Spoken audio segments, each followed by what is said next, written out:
Hindi. Andiyan na yung ating mga panauhin. Magandang umaga sa inyo.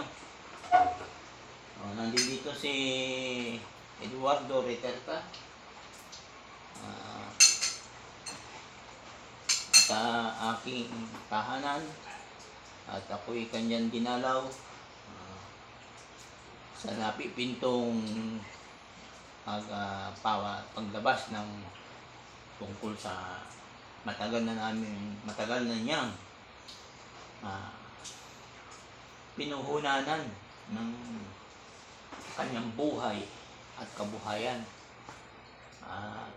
Sa inyong mga tagapagmana, kasama si Eduardo Reterta na panganay sa mga kapatid na anak ni Teofilo. At ano pangalan nanay niya?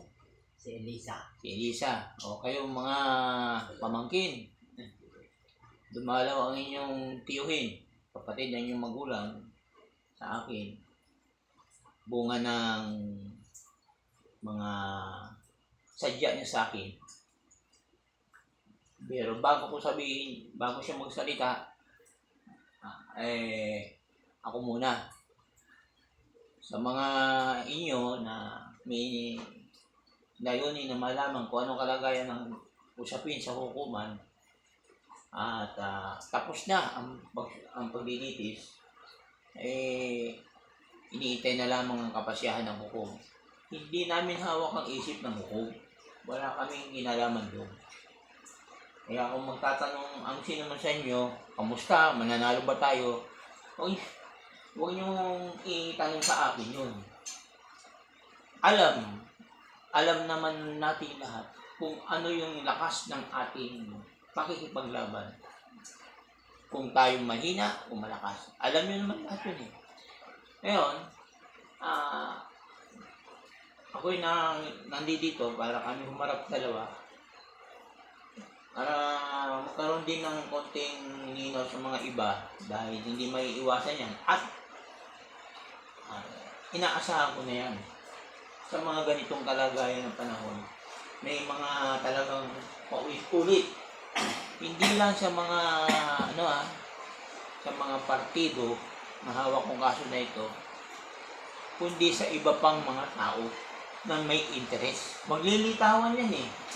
Isa-isa naglilitawan, baka meron pa. Diba? Ano yun? Di sasabihin ko na, maaaring mga pinagbentahan ng lupa na hindi natin alam, matagal na nililihim ng mga Mores, mabubulgabin yun. Kasi, linitaw mismo yung daga kapag tinapunan mo ng lason sa loob o pumasok yung pusa. Diba? Lilitaw at lilitaw na, ito pala yung daga, ito pala yung daga, ito pala yung daga. Naintindihan niyo ba ako? O ngayon, may narinig ako ngayon kasi dumating si Kaedi. Wala akong appointment sa kanya. Basta may nag-text na lang sa akin na hindi ko nasasabihin sa inyo kung sino. Mahirap na magsabi pa ako ng mga tao. Yan, magkilala niyo yun. Nang darating na si Kaedi dito, hindi, wala akong appointment eh. Ano naman kaya ito? Pagka ito'y pupunta eh, kasi sabi sa akin ng text sa akin, importante raw. Doon, nalaman ko. Sinasabi ko na nga ba eh, talagang meron pang mga bagay-bagay na lilitaw din. Hindi ba natin alam eh, di ba? Mga lihim. Walang lihim kasi hindi na lumalabas. Darating at darating. Basta doon lang tayo stick sa tama. Yan ang aking hiling sa inyo rin. May interest sa usapin ito. Maliit o malaki. Magkaisa tayo. Huwag yung iba-iba at huwag yung sisirain dahil lang sa layunin ng ibang tao. No? Dapat yung buong lahi ninyo may sariling determinasyon. Yung una, pinulong ko kayo, buhay pa yung iba. No? Payag ba kayo? Para wala na tayong kaso sa korte. Bibigyan natin ng parte ng isang tagapagmana, ang Mores. Ay di ba nagpirmahan kayo? Lahat. Yung pag ginawa sa tahanan nila Emma, di ba? Nakaharap ko yung dalawang pinsan nyo, ha? Na anak ng mga Mores, Lorenzo. Nakaharap ko si Attorney Cortez, yung babae. Doon mismo sa eskwelahan pinagtatrabahoan ng abogada nila dito sa 13. At sinabi kong magkaroon na lang ng kasunduan. At pumayag naman lahat, pati si Kaeli pumayag na magbigay na lang ng isang parte. Meron mo yun ng isang parte, ha? After 23 years, kasi no, 2023 yata yun o 2022, no? Bibigyan mo pa ng parte pagkatapos ng napakahabang dekada ng labanan. Saka nakakita ang bait ng ano na yun. Kasi ako, bilang mangangaral din ng dating mangangaral ng salita ng Diyos, gusto ko rin maging payapa kasi napag-alaman ko na pinsan niyo pala yun. Kamag-anak niyo rin pala yung mga Mores. Pero hindi sila pumayag. Yun. Nagmatiga sila. At niningitian lang ako. Yan. Kasama ko pa si President Lorena Rodriguez doon. Kasama ko yan. Niningitian lang ako. Oy, pag-uusapan namin. Pero yung abogada nila, kinausap ako. Ang tawag sa akin, pastor, bakit? Nagpanggap akong pastor eh. Kaya kilala ako ng mga Mores dyan. At saka silang Montano. At pastor yun. Diba? Kinamayan naman ako nung abogada. Totoo naman po dati ako mangangaral. Hindi naman magsisinungaling. Kanya lang, hindi na ako aktibo. Pero yung aking mga member ay nagpatuloy. Ngayon, hindi mo sasabihin hindi ako talaga totoo. Totoo naman ako, kanya lang, naging inactive ako. Kaya hindi, pero nakaganda naman. Nakaharap ko yung mga kalaban niyo. Diba? Ngayon, ang sabi ng Attorney Cortez sa akin, napakaganda ng mukhain, pero bulong lang. Maganda po yan para matapos na. Sabi ko, oo, kasi attorney, ano yan magkakamag-anak sila ngayon, makalipas mo ng isang buwan, biniwanan pa sa akin yung number ng abogada, hindi na ako sumasagot. Baka nabaliwala yung meeting natin. Yung meeting natin kay Emma na nagpirmahan kayo lahat, payag kayo, bigyan parte to. Tapos, yung mga nag-abono, sila Emma, yung isa pang namatay na lalaking Dalaber, diba? Yung usapan natin, may 50,000, may 200,000, yung mga babayaran mo na. Wala na yun. Bakit nabuwag yung usapan natin? Hindi sila pumayag. Ano ibig ko sabihin? Tandaan nyo to. Oras na lumabas ang desisyon. Oras na lumabas ang desisyon, ang una nating project, magpupulong tayo ulit. Yan. Katulad ng ginawa ko nung pulungin ko kayo para matapos na yung kaso, bigyan na lang natin ng share yung mga Mores. Pero, nawalang visa po yun. Bakit? Kahit, may pirma kayo, di ba? Hindi pumayag yung kabila. Pag hindi pumayag yung kabila, parang deed of sale. Isa lang pumirma, yung buyer ayaw, walang say ang deed of sale. Yun po ibig ko sabihin. Kahit magpirmahan tayo doon, nagkaisa tayo, ayaw naman ng Mores. Kaya yung ating naging kasunduan nun, wala na pong visa. Kaya kailangan natin gumawa uli ng pulong. Pulong saan? Makipagkasundo? Hindi. Yung pulong natin yun, ay magiging pulong ng pagkaayusan at pagkaunawaan ng bawat isa. Upang ang sino man lahat ng mayroong interest o magmamana o may share o may utang, sino man may utang, ay hindi magiging magulo. Kaya ang pulong natin doon ay ang ating pag-uusapan ay tungkol sa ating hindi tayo magbibigay ng share doon sa mga kalaban. Wala na yun. Pag-uusapan natin doon kung anong uri ng buyer ang ating kukunin. Yan. At paano ito paghahatian. Ano ang mga bayarin. Naintindihan nyo? Bago maghatian. Yan.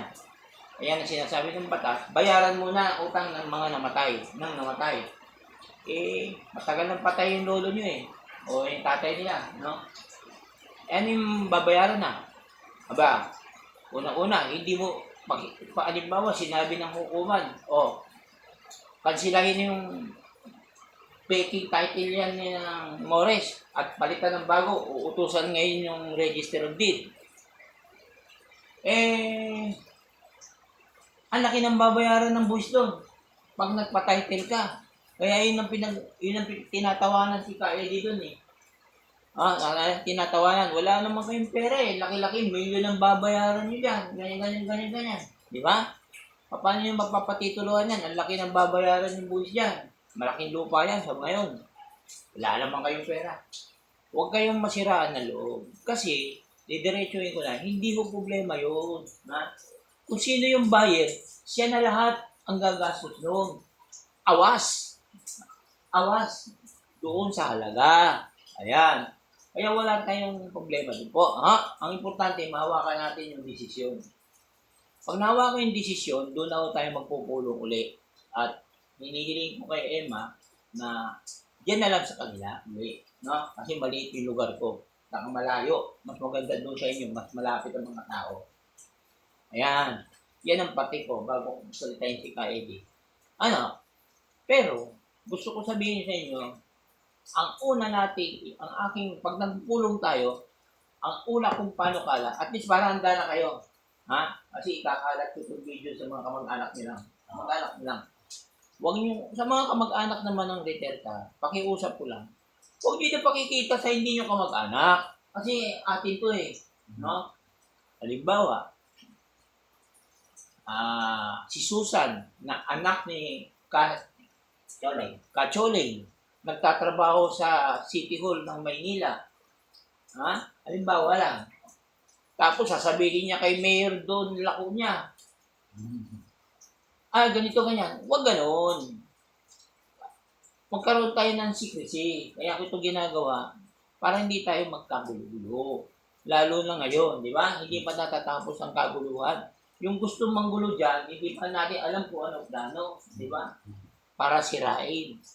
Kaya, tama naman si Ka-Eddie na kapag kami problema, meron siya na-encounter ng mga chismis o anong banta o ano, sa akin muna siya napupunta. Nag-uusap kami para mapayuhan ko siya. Tama yun, kasi mahirap gumalaw siya nang hindi ko alam, di ba? Maraming maganda, matatamis ang bunganga dyan, pupunta sa kanya. Bibiliin ko yung ganyan, yun pala, hindi totoo. Patay. Kaya, ingat. At saka hindi siya basta labas na labas. Kaya kayo, magiging patas tayo kasi bago nating gawin lahat ng pag-uusap ng pagbibigay ng mga share, pagbabayad kung kanino man, bayad doon sa pagpapatitulo, ganito, hindi yun una. Alam niyo kung ano una? Kailangan kumuha tayo ng isang license assessor. Ano yun? Yung license assessor po ay privado yun, hindi gobyerno. Kumbaga, halimbawa, magpapasok tayo ng lupa. Kukuha tayo ng private geodetic engineer para sukatin, di ba? Private geodetic engineer. Binabayaran yun. Para masukat yung lupa. Bago yung benta o bago yung ipagmana, yan. Para may kaayusan, di ba? Sa atin naman, yung private, hindi geodetic engineer, private assessor, ito po yung nag-a-assess kung magkano yung nagastos ni Ka-Eddie, nagastos sa korte, nagastos ng nila Emma, nagastos nila Janet, nagastos nila Kacholing, o meron man na bayaran sa ganon. Yung po ay ibabalik, pero hindi pa pwedeng basta ganun-ganun lang. Ang eksperto doon na mag-compute. Kasi kung sabihin ni Kaede, sige, bigay sa akin yung basta balik nyo sa akin yung ganitong halaga. Ilang milyon. Yan ang gastos ko. Hindi pwede yung ganun. Bigay natin sa doktor ng computer, nagko-compute o nag-assist. Kasi yun talaga, kaya binabayaran yun. Tama yung kanilang computation. Yan. Bakit ko sinasabi yun? Para hindi maisip ninyo, kahit maliit o malaki matanggap ninyo, nahinulaan lang ni Ka Eddie, no? Ayoko noon. Kasi ako, kahit na si Ka Eddie, malapit na para kung mag-anak, kung turuin niya ako. Gusto ko, sa katarungan, pantay. Nakakala niya, ha? Nakita niyo?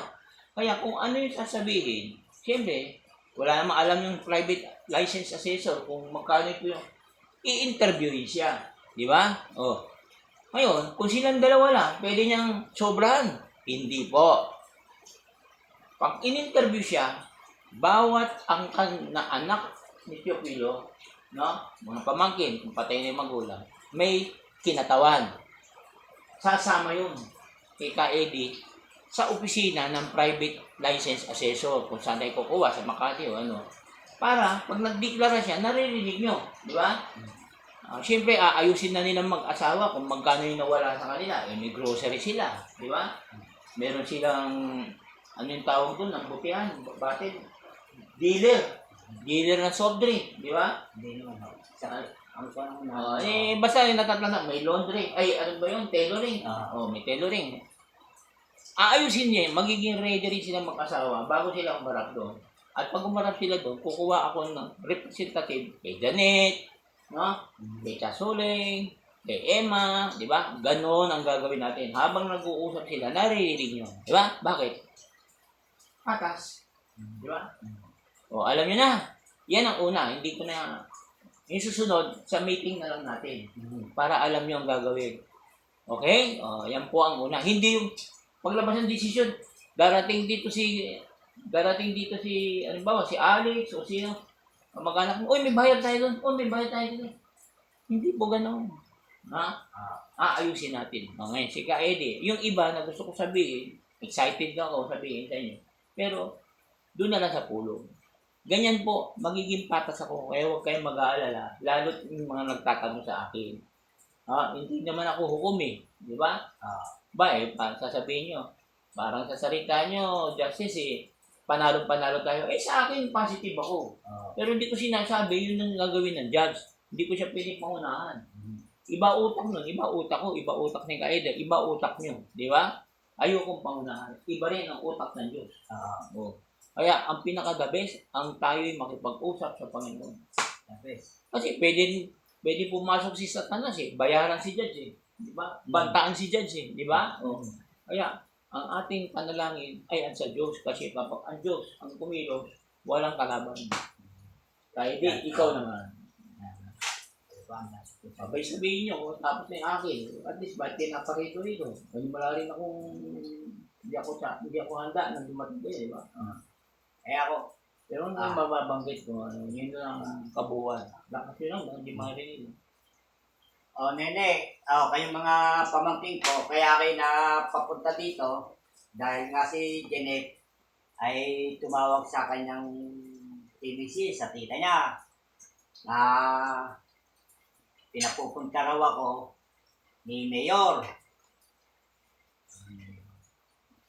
Ngayon, siyempre, hindi naman ako basta pupunta doon nang hindi mo nadadaan sa ating abogado.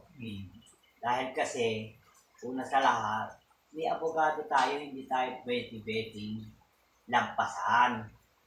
Kailangan, bawat kilos ko, malalaman niya. Kaya ako'y pumunta dito. Malapit ko na. Dahil kasi, para malaman ko kung ano yon, kung bakit ako ay pinatatawag ni Mayor. Nagulat na lang ako na ikaw, Janet, pilit mo na akong gustong makausap daw ni Mayor. Sa totoo lang, Janet, hindi naman basta-basta ganun makipag-usap kay Mayor. Dahil alam mo naman yan, na ako'y nag-iingat din. Alam mo yan. Kaya, may takdang panahon na ako'y makipag-usap kay Mayor. Sa ngayon, hindi pa basta-basta ako makakapunta kagad kay Mayor. Dahil alam mo naman basta darating din ng kwan, tatawag ako sa inyo kung kailan kami makikipag-usap kay Mayor. Kayo, kung talaga bang nagkukon si Mayor, Halimbawa, Abedi, halimbawa, kinausap mo si Mayor, ano ang bang disadvantage oo, sa paliwanag nyo? Halimbawa, pinaunlakan nyo. oo, Anong tatingin nyo oo. ang Ano, advantage? ayun nga, kung ako'y pumunta kay Mayor, ano pa sa palagay nyo ang dapat kong gawin? Oh. Kayo ang magkuhan sa akin. Magsabi kung ano ang dapat. Oh, siyempre, hindi nyo din masasagot yan. Oh. Ano ang advantage? Oh, May ayun. advantage ma. Oh. Kaya, Ano ang disadvantage? oh, ayun. Kung halimbawa, nagkausap kayo, Oh, ayun. anong pwedeng mangyari? Oh, ayun. Ayun ang sinasabi ni attorney. Kaya, maghintay-hintay lang kayo. May takdang panahon din naman yan eh. Alam mo naman yan, Janet eh. Oh. Yun na lang ang sabi mo kay Mayor. Dahil hindi agad ako basta-basta makakakuhan. Dahil marami din naman akong inaasikaso. Oh, yun na, hanggang doon na lang ako. Sabi mo, ikaw na ang bahala. Magpaliwanag kay Mayor. Kung ikaw eh, medyo kinakausap ka lagi ni Mayor, ikaw na bahalang dumiskarte. Hindi mapaliwanag ni Ka Eddie. Hindi ko na. Nagkausap kami, no? Oh, ayan. Si attorney na ang magkukuhan. Magpapaliwanag. Janet, ito, no? Ito. Ang pakinggan nyo, mabuti kayo nakikinig. Pagpalagay natin, pinaunlakan ni Ka Eddie mo. Unang-una, sino ang nagpatawag sa kanya? Si Mayor. May obligasyon ba siya na makipag-usap? May utang ba siya? May atraso ba siya? Siyempre wala. Ang posibilidad niyan, baka may nabili si Mayor na lupa doon. Kaya nakita niya ipit kasi alam niya parang talo ang Mores. Paano ngayon siya? Wala tayong magagawa. Mayor pa naman, bumili siya ng walang papel. Di ba? Bumili siya na may problema. Kasalanan nila yun. Para na rin yun sa kabila, yung Montano. Ngayon, kaya ibig sabihin, walang obligasyon si Ka Eddie mo na siya ay humarap kay Mayor. Bakit? Wala naman sila usapan na maliban lang kung nagkausap sila, ako buyer. Hindi pa tayo tumatanggap ng buyer ngayon. Wala pa tayong karapatang magbayar kasi wala tayong hawak ng papel. Nanluloko ka lang doon. Pagka kumuha ka ng buyer, wala ka pa papel kasi sabihin mo panalo ka. Kailangan meron tayong hawak. Ngayon sabi ko kay Eddie, pag umarap kayo doon, kay kaninong tao, hindi na kay Mayor, tungkol sa pagbebenta ng lupa o whatever, may hawak ka na. Yun. Sa ngayon, hanging tayo eh. Kahit sabihin mo, talo, hindi. Kailangan hawakan mo. Kumbaga, sa iba yung papel, sa iba yung lupa na yan, kailangan hawak mo titulo. Naintindihan niyo? Pag nahawakan natin yung desisyon, titulo yun. Kanya na, titulo yun. Bakit? Ibig sabihin sa lupa, pag-aari mo yun. Doon na aandar lahat, kakansilahin na yung titulong peke, yun na rin karapatan ng desisyon na kopya na yun, susunod ng register of deed para sa bagong titulo, maniniwala sa iyo ang buyer, di ba? Ngayon, balik tayo doon kay Mayor, sinasabi mo ni Ka Eddie, kaya pumunta rito biglaan na wala akong alam. Ito, hindi naman tumatanggi Janet si Ka Eddie na humarap, pero sa takdang tamang panahon. Yan. Ngayon, mahirap. Bakit?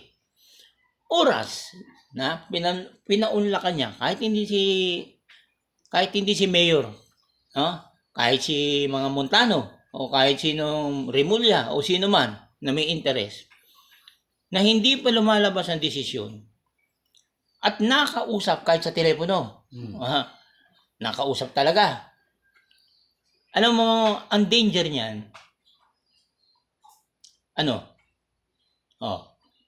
Maaring nag-usap sila ni Mayor, ni Montano, ni Remulla. Kahit hindi personal sa telepono, o ano mausapan, o ano bang maganda niyan, magkano mo yan ganyan, pwede ba akong bumili niyan, ganito. Pwede. Ito ang disadvantage niyan. pwedeng gapangin ng mga tao na yan ang judge. At kausapin ng judge na, Judge, bago kayo gumawa ng desisyon, magkasundo po kasi kami. Itong ganito, ay itong ganyan. Alam nyo, hindi na natin pwedeng pakinggan si judge, wala nang hearing. Pag yan, ginapang ng mga taong yan, mababago ang desisyon ng judge na dapat ang desisyon ay purely pabor sa Sriterta lang. Wala nang iba pa.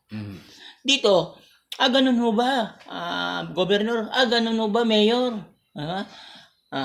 Ganun ho ba, doon niya ganito? Nagkausap po ba kayo ni ano?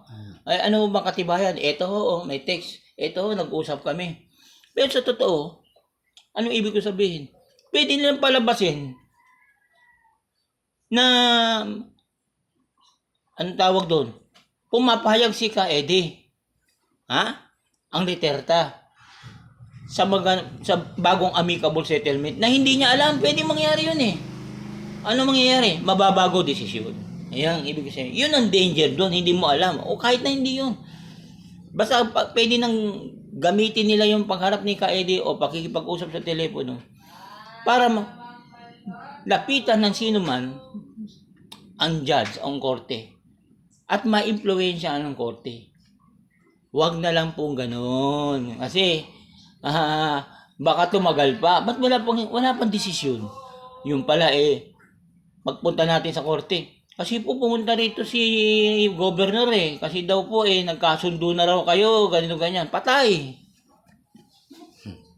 Ano iniintayin natin? Wala nang hearing yun. Hindi na tayo makakapag-usap ni judge. Tapos after isang taon, bakit judge wala pang desisyon? Abay, nagkausap na kayo ni governor na ito raw ganun, ito raw ganyan. Kaya babaguhin natin, kaya ganito. Delikado yun. Ako niya? Kaya, iwas na lang muna. Hintayin ang desisyon, wag munang humarap hanggat walang papel, di ba?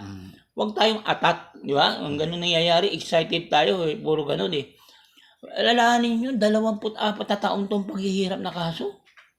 Hindi ito basta, di ba? Umiiling kahit sino makarinig ito Hindi ko pinapayuhan si Ka-Edi para maging madamot. Hindi ko pinapayuhan si Ka-Edi. Ano ba tawag doon? Para magkaroon tayo ng kalaban. Pinapayuhan ko si Ka-Edi para maging patas. Pinapayuhan ko siya para lumayo sa gulo.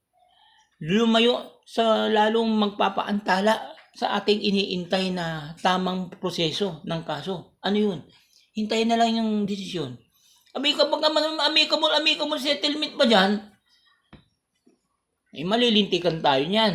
Di ba? Mababago na isip ni judge.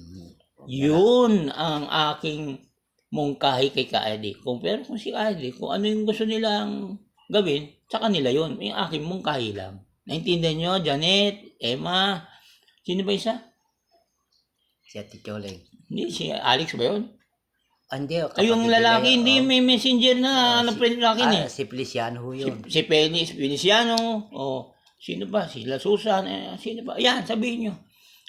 Nandiyan dyan ang proseso. Ay di, paalam ka na. Yun lang ang akin Kasi wala talaga akong idea na bigla akong dalawin ni Ka-Edi. Kinakabahan ako Ano na naman to? Importante daw. Hindi naman sinasabi sa akin ng text. Ano na naman kaya ito? Di ba? Ayun, laging lilitaw. Bago yan. Hindi ko kilala yan. Bakit may lumitaw na ganyan? Ngayon, Janet, ikaw naman, alam ko namang nangangamuhang ka kay Mayor. Sinabi nga sa akin, di ko alam na kay Mayor ka. Nakakita rin ako ng conflict of interest. Naiipit ka. Pero sabihin mo kay Mayor, ako nga po ay isa sa kinatawan ng tagapagmana. Kasi po ang magulang ko talaga ang tagapagmana. Di ba? Kasi, di ba, Janet? Sa dahilang ito ay pumanaw na, kami po ang kinatawan. Pero hindi po kami talaga ang pangunahin nakalagay sa reklamo Ang nagrereklamo po rito, nagsampa ng habla, ang tiyoy namin. At saka si Konsolasyon. Ayan. Wala kayong pangalan doon sa kaso. Pero ako ang nagpatawag sa lahat sa inyo, Janet, para maging makatotohanan at makatarungan. Hindi porke hindi kayo tumulong, wala kayong ang tawag doon, karapatan magsalita. Meron. Kanya lang, talagang kumbaga sa stock, no? Napakalaki ng naging puhunan o share of stock ng tiyuhin mo, no? Pagdating sa ganyan. Kaya, sino yung malaki ang share of stock, yun ang malaki ang boses, di ba? Parang sa korporasyon. Kaya sabihin mo kay Mayor, nabilaan mo, alam nyo, napakaliit lang po ng aking interest value dyan eh. Kasi isa lang po ako sa ganito. Hindi ko po masasabi. Ayan, Janet. Ayan, naunawaan nyo po sana ako, sir. Di ba? Ayan, payo ko sa iyo, Janet, para di ka maipit. Kasi maaring nakabili ng parte si Mayor doon na namumblema sila. Eh, problema nila yun sa batas. Hindi natin alam. Wala naman tayo alam doon, di ba? Oh, eh, Mayor yun. Eh, ba't bumibili ng tabingi? Mayor pa naman, di ba? Problema nila yun, di ba? Ngayon, ito namang iniisip nila na pinalalabas nila na chewing mo na walang isip. Ha? Na sinasabing wala kang utak. Niluloko-loko, nilalait. Kilala nyo naman siguro yun kung sino yung gumawa nun. Eh ngayon, kung ano-ano ginagawa, di ba? Pinupuntahan si Emma, pinupuntahan si Tia Solinyo, binabantahan si Ka Eddie nyo, di ba? At sinabi pang wala kang utak, o ito na yung pera, kunin mo na, di ba? Eddie, pati yung asawa, nagsimula sa 10, naging 7. Eh nung nga may punta rito budol-budol, 18 milyones, tinanggihan eh. Bakit? Hindi yun ang halaga ng lupa, di ba?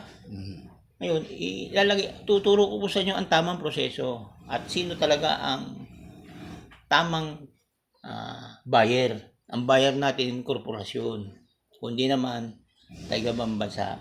Pero meron na ho nagtanong sa atin, baka hindi nyo nakakaalam, no? Pero sasabihin ko na lang yan sa pulong. Naintindihan nyo na, no? Lalo na sa iyo, Janet, kasi ikaw talaga ang punto de vista, kaya ako biglang pinuntahan dito ni Ka Eddie mo. Alam niyo si Ka Eddie nyo, nakatapagtapos ng anak, nagpapasalamat at yung batiin ng Ka Eddie nyo, kahit ganito lang. Mantakin nyo, namamasukan sa kanyang edad. Napakahirap, di ba? Pero may bunga. Yun lang akin. Unang-una, ang hiling ko lang sa inyo, alam nyo kano, pinakamalaga, maningas na panalangin. Okay. Yan ang magbibigay ng katiwasayan sa atin lahat. Kasi ako, sa totoo lang po, gusto ko nang magretiro, gusto ko nang magsasaka sa ibang bansa. Bakit magsasaka? Kasi ayoko na upo ng upo. Ayoko na isip ng isip. Ayun, puro sakit ang abutin ko. Malaki bituka ko kung ano-anong bato man sa kidney ko. Kasi, pagod na ako. Ang gusto ko yung trabahador. Para naman, katulad din Ka Eddie, biro mo yung matanda. May ilalang edad sa akin, pero ang lakas. Kasi yung gusto ko na mag-iba ng nga lang, hindi ako makaalis dahil sa inyo. Yung, di ba Ka Eddie, sinabi ko na kay Ka Eddie, talagang ako gusto ko ng lumuwas sa ibang bansa at mag-iba na ako ng aking gagawin sa buhay. Hindi ko magawa dahil sa inyo. Bagamat tapos na, pero may danger eh. Sabi ko, kaya ikaw nang bahala dyan. May danger. Siya tulad dito. Paano? Kaya, ipanalangin natin sa Ama na matiwasayin matapos ang lahat ng bagay. Makatarungan. At kung sino man yung gumagawa ng kaguluhan ay hindi manalo. At ang mananaig pa rin ay tama. Di ba kayo di? Magandang araw sa inyo lahat. Salamat. Inuulit ko, maningas kayong manalangin sa Panginoon dahil ang buhay natin maikli. Ang salapi nawawala. Ang pangalan natin, yan ang maiiwan natin tagapagmana natin sa ating mga mahal sa buhay. Na, yan ang ating ama, yan ang aking anak. Di ba? Mabuting tao yan. Pero yung mana, nawawala yung Ka Eddie. Ang mana na pinaka-the best, yung magandang iniwan mo sa yung mga naulila. Okay. Paalam na Ka Eddie. Sige, ayun, nakapagkuha na si attorney. Kaya, sa akin, Janet, kung ano naman ang mga naririnig mo, at kung ano man nakakita mo, ay atin na laang, wag mo na pararating kung saan kanino. Sa ating pamilya na laang, wag ka nang kung kanino pang mga tao, ganito. O mga Pilisiano, ikaw, wag ka nang kukuha sa mga ibang tao. Kasi kaya ka nilang utu-utuin, kaya ka nilang bulahin. Dahil alam ko naman na kulang ka sa pag-aaral. alam mo namang pagka tayo kulang sa pag-aaral at tigil nila, ay wala tayong alam. Kaya bago kayo kumuwan dito sa kongkong ito, ay mag-iingat kayo. Huwag ninyong kukuhanin yung pinaghirapan ko. Ito naman ay itong pinaghirapan ko, ay hindi naman sa akin lang, kundi para sa inyo rin. Tama. Kaya kayo, mag-iingat-ingat kayo. Dahil maraming kalaban na lalapit na sa inyo na kung ano-ano na mga sasalitain yan, maninira yan. Kaya huwag kayong relax lang kayo. Ang malaga, manalangin kayo kay Lord. Yan ang number 1. Kahit kayo maraming pera, kung hindi ipagkakatiwala ni Lord, kung hindi ibibigay ni Lord, walang mangyayari. Kaya walang sino mang mayaman na nakapagdala ng pera. Kaya lagi niyong tatandaan ang ating Panginoon. Yan ang number 1. Hanggang dito na lang. At saka mahalaga ha, inuulit ko sa inyo, very personal itong video coverage. Peli, huwag pakita, huwag pagmamalaki. Para lang sa ito, Peli. Para lang sa ito, Janet. Paano yung mga kapatid ko? Ikwento nyo na lang. At least meron akong representative na nakarating sa inyo. Pero yung ikalat nyo pa itong video, Wag. pakiusap. At Hindi nyo natin kayang sa pamilya. hindi nyo pwedeng encounter kapag sinira tayo nung makakapanood. Ito ganyan. Pakiusap ko sa inyo. Personal video ito kasi hindi naman tayo lagi nag-uusap. Ginawa ko ito para maging maayos kasi may talagang may darating na konting kaguluhan dyan. Kaya ngayon pa lang, itong video na ito ay may dahilan. Ito ay turbante ng inyong, anong tawag doon? Cover nyo ito. Para may kaalaman na kayo. Pero ikalat nyo pa yung video, hindi na. Huwag nyo ipagmalaki. Huwag nyo kaibigan, ito. Personal yan, aming video. Ay, bakit binigay sa inyo? Bakit? Kayo kamag-anak eh. Di ba? Para malaman ninyo. Ganun ako maging pantay sa inyo. Naintindihan nyo? Hindi lang si Ka-Eddie kakausapin ko. Hindi sa ibang abogado. Baka ito na kinakausap ko, hindi ko na kinakausap. Di ba? Hindi ko na kinakausap. Wala ako obligasyon sa inyo. Di ba? Pero, ginagawa ko ito. Dahil, dugo pa rin kayo ng, ang tawag dito, pinanggalingan ng isa. Naintindihan nyo? Kaya, very personal ang video coverage. Huwag niyong pagmalaki. Sa inyo na lang yan, tama na. Yung kapatid nyo, kapatid ko naman yun eh. Halimbawa, si Janet. Yung kapatid ko ay Justice eh. Pwede ba pakita ko? Yun naman pakiusap ko eh. Tama na sa'yo. At least meron na. Huwag mo na ikalat. Sa inyo na lang, ganun sa'yo. Peli, ganun din. Ganun ang ibig ko lang sabihin. Okay? Ayun, narinig nyo. Okay na. Alam na Sige, kami. salamat. Salamat sa inyo ha.